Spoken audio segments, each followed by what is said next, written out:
My name is Karen Clark. I am 50 years old. Today's date is November 8th, 2012. We're in a big ATL, and the relationship to partner is friend. Hi. How are you? My name is Jacques Antonio Montemoiño. I'm 36 years old, and today's date is November 8th, 2012. And we are indeed in Atlanta, and my relationship with the person I'm speaking with is a very dear friend of mine, and we've connected on many levels. Yes, Jacques, you have amazing life. And please just tell me, what do you feel your purpose is?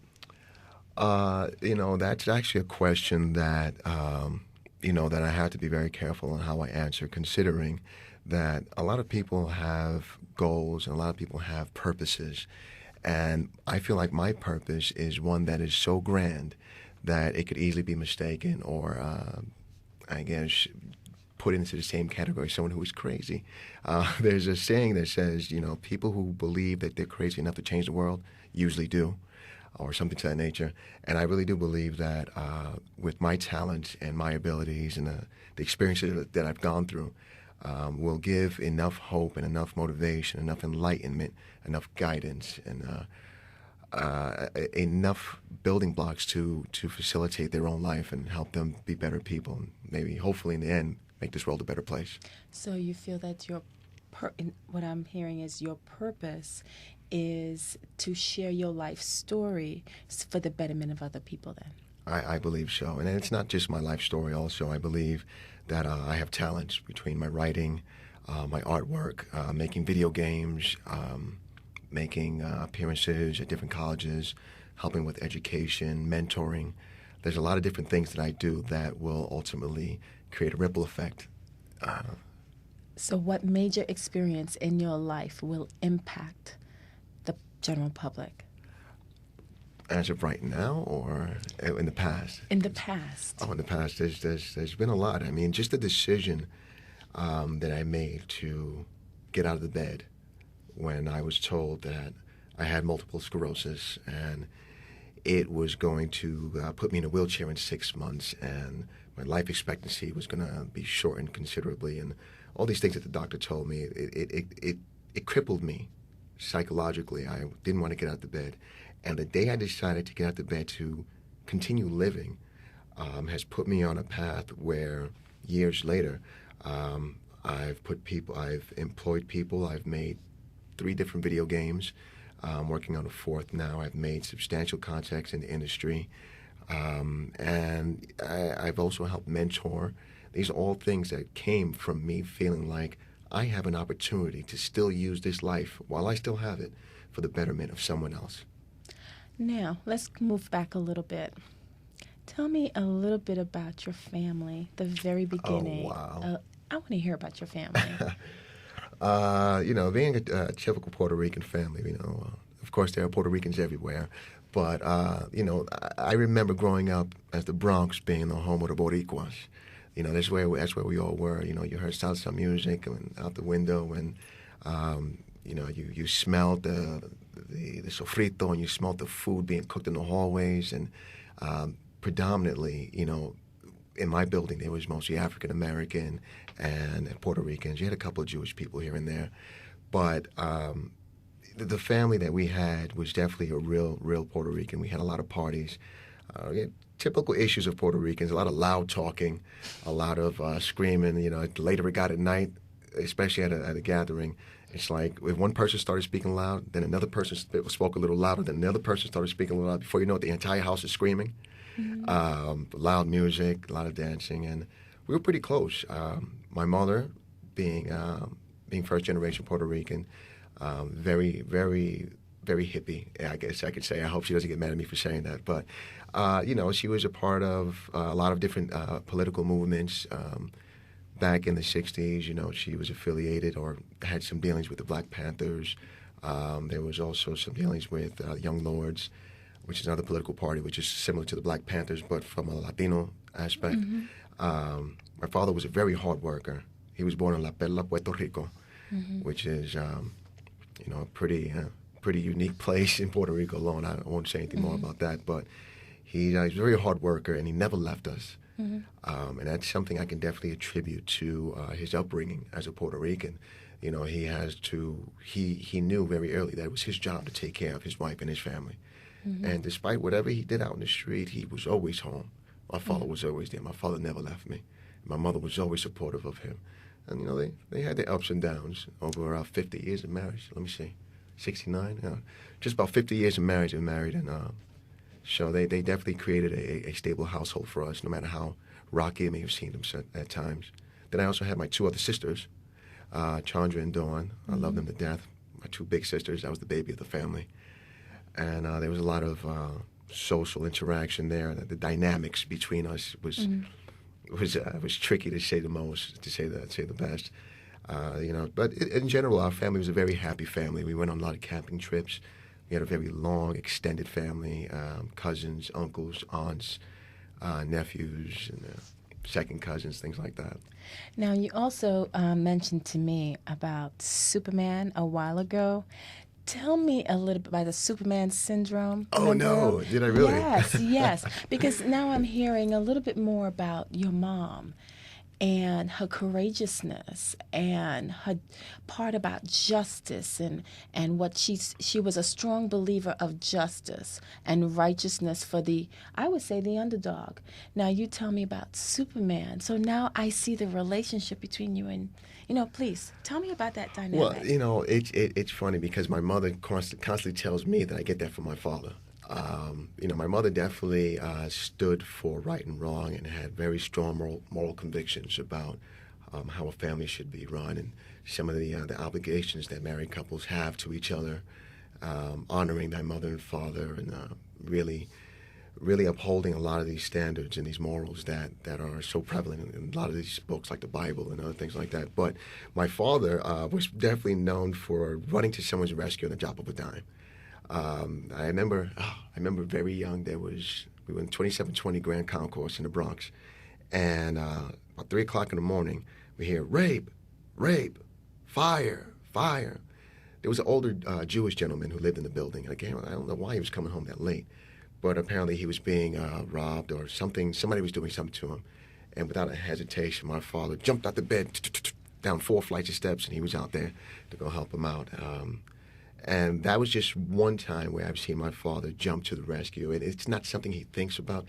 It's something that it's just innate in him to see a situation that needs remedy, and he runs to the rescue to remedy the situation in whatever way he can. So I guess I've picked that up on my own. There's been many times where a lot of my friends have told me, Jacques, you don't got to save everybody. You don't have to be Superman. So that's where that comes from. Really? So have you saved anybody? You know what? I can say that I've done whatever I can to facilitate someone else being better off. I can't say I saved anybody because that's not really my job. Only the Creator, only the universe has the ability to save or not to save. Now, whether I believe the universe put me in a position at that moment to be able to help somebody, that's very possible. There was one time I was late for work, going to Grady Hospital, coming from Six Flags Drive, and I was running late. So I was probably doing about 80 and a 40. Got on the exit ramp to jump on the I-20, and as soon as I got there was a whole lot of traffic, and I'm so mad. And as I'm going through the traffic, maybe about 10 miles an hour, I see this car off to the right, and I realize all the traffic's because it was a car accident. And this car was banged, had collided with the side rail on the right. And there was the whole car was full of smoke. You couldn't see inside, but vaguely I can see somebody moving back and forth, rocking their head, shaking the steering wheel as if they couldn't get out. And I didn't take a second of a thought. I just pulled the car over. Said, "This person needs help," Of course, after I got out and tried to, I don't know how I did it. I managed to get the door open. I feel like I just did the Incredible Hulk. You ever heard that story of the 80-year-old grandmother that lifts a car to save a child? I just really felt like, the door was indeed jammed, but I managed to get it off, and I pulled her out. At that point, other people started pulling over, and they ran to her rescue. And at that point, I said, okay, I'm running late for work. I got to go. So I never got a chance to actually meet her, and she has no idea who pulled out of that car, and I don't know who she is, but I'm glad she's around, and I'm glad I was there at that moment to help that situation. Did I save her? I don't know. Now, would you say that all of your experiences that you just mentioned to me has helped you to have the strength that you have within now to, let's say, persevere hardship? Of course, that's definitely a big part of my drive right now. I personally feel like, and I've had this conversation with other people, and it definitely sounds very, very incredible, fantastic. But I Mm-hmm. do believe that every human being affects this world in some way or another, even if it be by butterfly effect. You know, I'm sure you've heard the story that, or the saying that if you step on a butterfly, it causes a tornado on the other side of the world. Never It, heard that. well, it's called the butterfly effect. You can Okay. take a look at it. But in general, I Mm-hmm. believe that every decision you make affects someone else somewhere, whether it be minute or great. Someone is affected somewhere by every decision you make. And now that I realize that, Mm-hmm. I'm utilizing all the things I've been through to help give me a better leg to stand on in offering assistance in any way possible. I got to help whoever I can because there may be somebody who's depressed, doesn't want to get out of bed. There may be somebody who's suffering from a disease and they feel like this is it, I might as well just give up. There may be somebody who's lost a child before. There may be somebody who's on drugs right now and they don't see the light at the end of the tunnel. There may be somebody out there who can't get a job. There may be somebody out there who wants to be an artist or comedian for that matter, and they feel like, oh, it's never going to happen. Mm-hmm. I believe I've been given a tremendous hand. What I tell my parents a lot is, life gave me lemons, and not only did I make lemonade, but I made lemon zest for steak, and I made lemon meringue pie, and I made every possible recipe in the book. You know, at this point, lemonade is just the appetizer. What I've been given as setbacks have actually empowered me and made me very powerful in my drive for what I want to do. So, what were your setbacks? Well, of course, you know, finding out that I had multiple sclerosis. Um, I lost a daughter last year, and we've spoken about that before. She was 14, Allison. Um, Also, going back to New York and not following through with the Marines, getting on drugs, multiple arrests, violent history. There's so many things that have been blemishes on my life story. And I am no longer ashamed. I'm no longer regretful. Those were things that I needed to be able to stand in the position I'm in right now, to be able to speak about these things with people. It's hard for you to help somebody with a problem if you've never had one yourself. You know, you can be so optimistic and you can have all these great intentions, but unless you can sit right next to that person and say, brother, I know what that feels like right now. You know, that definitely makes you a little more believable. It makes you authentic versus somebody who's just motivational speaker because he gets paid for it. I don't want to get paid. I just want to help out as many human beings as I can. Um, what are you doing with, well, you told me you have MS. Yes. And are you going out there and are you helping other individuals to inspire them to say, you know, there is still life out there. There is a silver lining at the end of the rainbow. Do not sit at home and put the covers over your head. Well, yeah, I try my best to reach out to as many people as I possibly can regarding a multitude of issues, not just multiple sclerosis. Mm-hmm. Of course, I reached out to the National Multiple Sclerosis Society, and you know, working out a way for me to be an ambassador and a liaison for them, to visit different clinics and also to advocate for healthy living, healthy eating, things like that, which I have a bit of a problem with. I like to say these things on record so that way if anybody ever catches me eating a burger out there, they won't be able to throw it in my face. I have a little bit of a problem with it. So what is healthy eating then?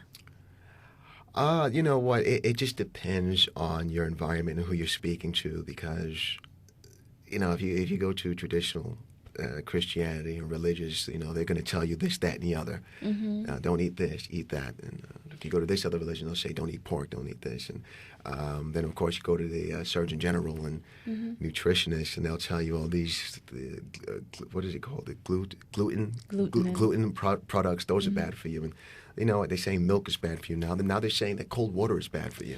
Oh, they say many things. Exactly. So at this point, as far as healthy eating, I think healthy eating is don't eat until you fall asleep.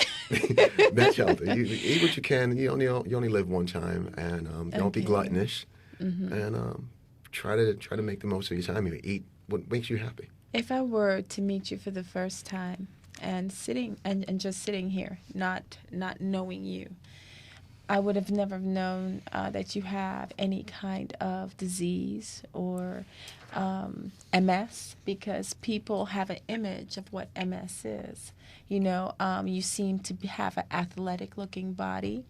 You seem to be very happy and healthy looking on the outwards and even in the inside. Tell me, how do you accredit that? Positive thought. Completely engrossing yourself in positive energy. When I first found out I had MS, I believed it. I owned it. It affected me. I couldn't go to the bathroom. I had to go to the bathroom on my hands and knees. I lost my balance. I had to use a cane. Sitting in one position for too long hurt. My eyes, my right eye, went so blurry that I almost lost complete sight of my right eye. My hands were shaking so bad. And I believed it because that's what the doctor told me. There's something going on in your brain. But then at some point, I realized that I don't have time to think about it anymore. I got my daughter to take care of. And that was enough to get me focused on something else rather than obsessing about this disease. And that gave me enough energy to just not pay attention to it. And honestly, we were working on 2.5 years untreated. Untreated. So untreated meaning? I haven't taken any form of medicine for multiple sclerosis in about 2.5, almost 3 years. It got too Really? expensive. It was about $10,000 a month. So eventually I stopped. Okay, and that is wonderful. People talk about the secret. So you have Very good. definitely tapped into the secret then. I can't say the secret per se because I've never even seen the video or read the book. But there is a self-fulfilling prophecy, and there's also the power of suggestion and belief. Belief really plays a big part of it. They say that with enough faith you can move a mountain. There's that saying. It doesn't necessarily mean you can close your eyes and make the whole mountain float from one side to the other. But I tell you what, if you really want to move that mountain, you make enough money, you work hard, you hire the right people, you get enough bulldozers and enough cranes, and you pick that mountain up rock by rock and you move it. It may take you 20 years to do it, but you can move anything. You can do whatever. There is nothing impossible on this planet. I know, In this because lifetime. because I could see the pyramids, right? Pyramids are such as that to me. No? Pyramids.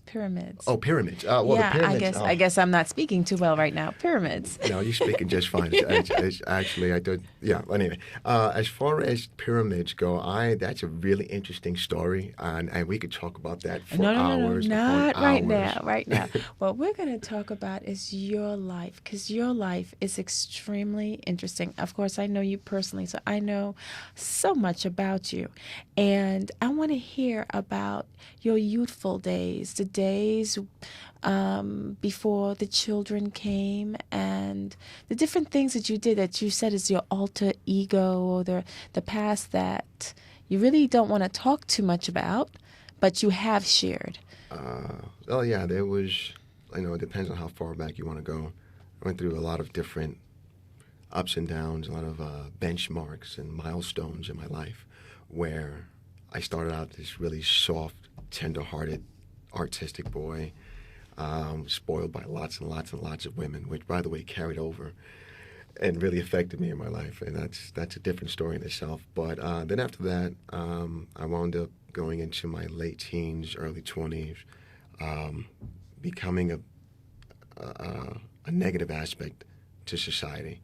I'm not going to go into details. There's a lot of things I can say that can incriminate a lot of people, but in general, I personally, I've hurt a lot of people, and God knows, the universe knows, I am so, so sorry to all those who I've ever hurt.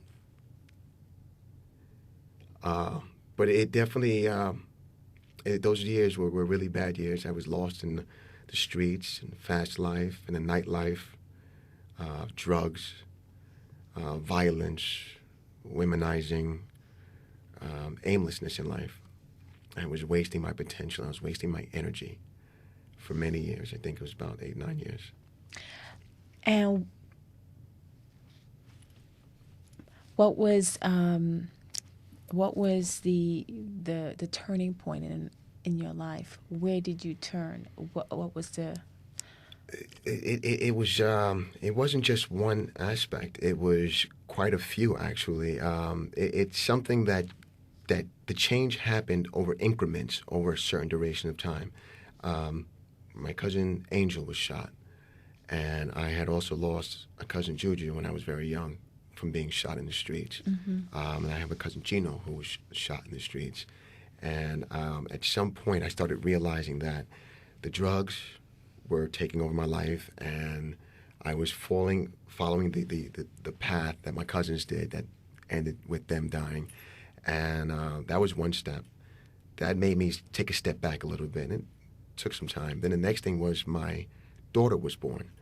See, when my son was born, I kind of felt really macho. You know, there's something called machismo in Latino, in Spanish, where it's machoism. You know, my boy was supposed to be just like me, a fighter, a tough guy. But when my daughter was born, I looked at her and I said, "Oh my God, this is so tender. This is so delicate. This is a girl. I need to protect her." Superman. Problem I have, but naturally, instinctively, I said, I am her protector. And if I get killed, who's going to protect her? That also made a big difference. And the final point that helped me change and get out of that life was the relationship I was in with my wife. It was an ugly relationship, violent, drug use, hanging out in the streets, and illicit behavior, activities, and things like that. And it was a very, very ugly relationship that neither one of us deserved. She is much better than that, and she deserves the entire universe if she so wants it. And likewise, I have enough self-esteem now, because I didn't have it back then, to say that I deserve the best things in life as well. And it's up to me to make sure that I get it. And with two people who have that sort of self-esteem and self-respect and mutual respect for each other, things work out a lot better, and we communicate a lot better now. That's excellent. That's excellent. Now you say you have the macho, you know, your little baby boy. Tell me about your little baby boy. Jaden, I haven't seen him in 8 years. When I had the opportunity, I went to court and I was awarded visitation. Many times I would go to pick him up, and I was told he's just not there, or he's too sick to see me. And I would get police reports and bring him to court, and the judge would say, "Well, why didn't you let him see his son?" "Oh, he was sick." And my thing is, if he's so sick where he can't see his father, shouldn't there be a doctor's note? Or did you take him to the hospital? No, well, she doesn't have to do that. And of course, my history at that time in my 20s was so bad that I was pretty much banned from seeing my child, and she had all reign and all right to just deny me visitation whenever she wanted. So eventually, I kind of felt like it was pointless to try. It just broke my heart every time I went to go see my son, and she would tell me that I couldn't see him. It brought out a very ugly and unstable side of me, and I realized that me fighting this fight with this woman was actually making me look worse. And I decided that one day my son will want to know the whole story, and I'll be able to give it to him. And there's enough documentation to show that I've tried. There's enough people to verify these claims and to substantiate every attempt I made. I miss my son tremendously. That's my only boy. He's carrying my name, and I wish I could see him. I really do. I miss him tremendously. I can leave it at that. It's like walking around with half your body. And I see that you have a tremendous love for your children. I do. Because the way you speak about all your children is with such great passion. Yeah, my kids are my energy. That's my air. And tell me, how do you link your children to gaming? Because you are a fantastic gamer, correct? Well, the term designer. Exactly. Designer, developer. Because the term gamer means you play games. Okay. And I can't tell you the last time I've actually played a video game. I spent too much time making them or running the business. So, everybody's always talking about the new game that's coming out. Have you played it yet? No, I haven't. But in general, I try my best to just do what I love and to show my daughters that this is how you're supposed to look when you're working. If you're doing something that you don't like, or if you're doing something that you don't enjoy, it's going to be obvious. Look at me.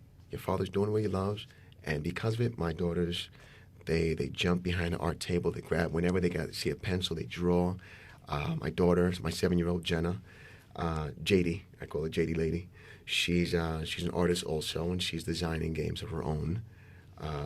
And little Johnny girl, she is 2 years old now, and she also likes doing artwork and doing anything interactive. She's a hyper body. Oh, sounds like you, because you're also a hyper body, correct? You don't sleep, right? I am. I don't sleep very often, actually. I don't know what it is. I think I'm just so excited about life. Every day is like, tomorrow I got something else to do. Or tomorrow there's another opportunity. Or tomorrow I got to do this. So, it may seem like stress to some other people, but to me, it's just utilizing every moment and making every moment count. I remember your smile most of all, because whenever you speak, you have a smile on your face. Why is that? Because I believe the secret to life that I know of at 36 is being bitter and being angry will only wither you away and will eat away at your body. It'll form lines on your face. It'll make you tired. It'll make you fragmented. Being angry and being bitter really serves no purpose but to destroy your spirit. And to be happy, you'd be surprised at how you give out energy to other people. A smile is contagious. Well, I have to say, I like your lemonade. You take all your lemons and turn it to lemonade. I certainly love your lemonade. Thank you. And, tomorrow we'll try a different recipe with lemon, and we'll see if we can do some other kind of dessert we can share around the room for everyone to enjoy. Great. That is absolutely wonderful. So we can have young people learn how to make lemonade. Out of lemons. Out of lemons. This life is yours. Correct.